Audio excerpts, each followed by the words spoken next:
Okay, hello everyone. We're going to be doing some modeling of a Stirling engine. We're going to be doing this one right here. We're going to be using Inventor. So we'll be making each individual part and do our best to get it as dimensionally accurate as we can. I bought one and put it together myself, so we'll see how that goes. This is from thinkgeek.com. You can get it for $50 over here. So I'm going to do the first part right now, and that is these two plates right here and the bottom one, and they're identical. So this is what the part looks like when it's all said and done. Pretty simple thing to do.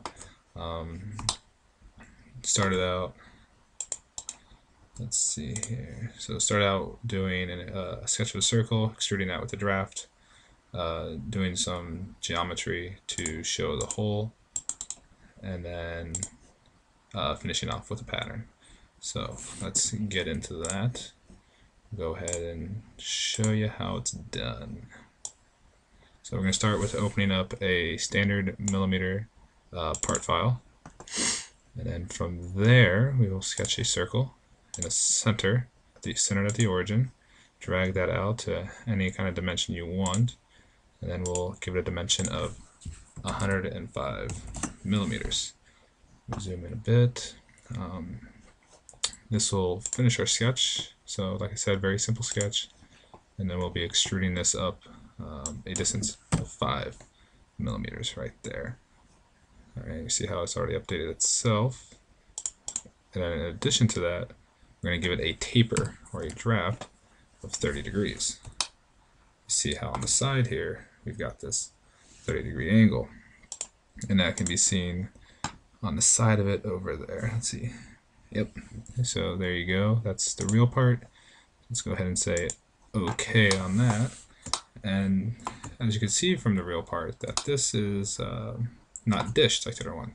So we need to do one more command to get it to where we need. That'll be a shell, which is up here in your modify toolbar. Let's click on the top surface, and then it'll be a thickness of 1 millimeter.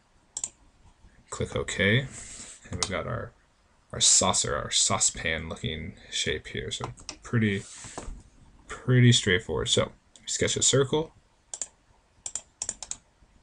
Oops, we sketched a circle with a diameter of 105 millimeters.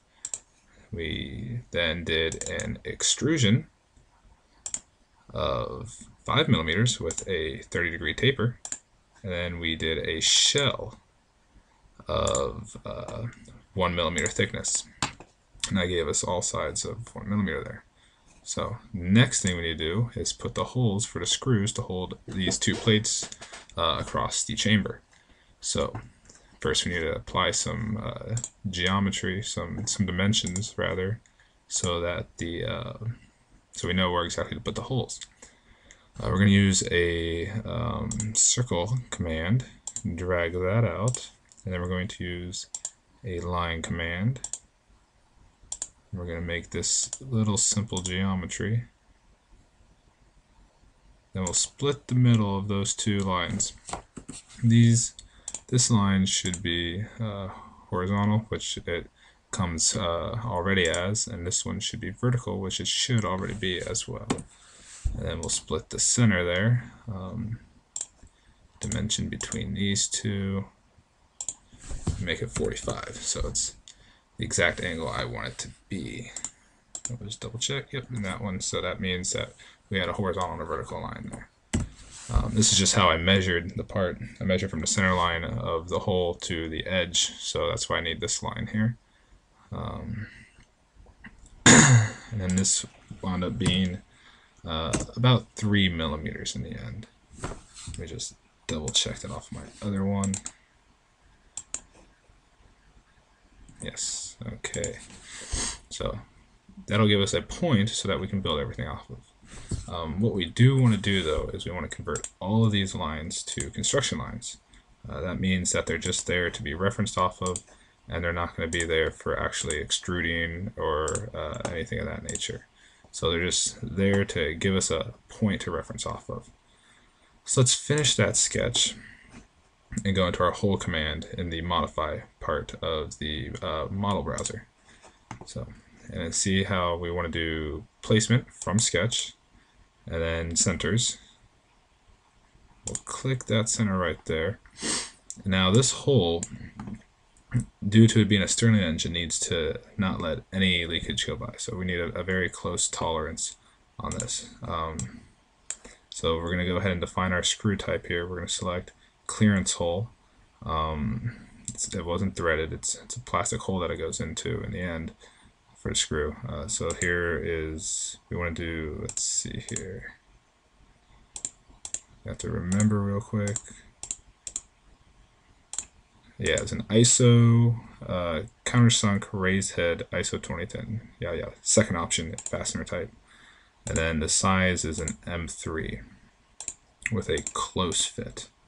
So we're going to go ahead and hit OK. Just leave this as it is. And then the rest as it is too. It's just going to be a straight through hole through all. Alright. So now we got our hole there. And then we can, let's see, we want to do a circular pattern. Sorry. So let's give ourselves a little bit of room here. We're going to select the inner surface of this hole. So we get the feature, and then the rotation axis is the outer face here of the pan. Or that inner face perpendicular to the bottom large flat part. Let's come back up, and we're going to be doing 8 holes overall. So there you go. We have finished our first part. To review again, we started with a sketch of a circle with 105 millimeter diameter. Move on to an extrusion that was 5 millimeters with a 30-degree draft. Then we did a shell of 1 millimeter, a hole with a little bit of geometry to get it lined up where we need it to be. And that geometry was just based off of the dimensions I took. The hole was an M3 countersunk raised head screw that was through all. So that is how you do that.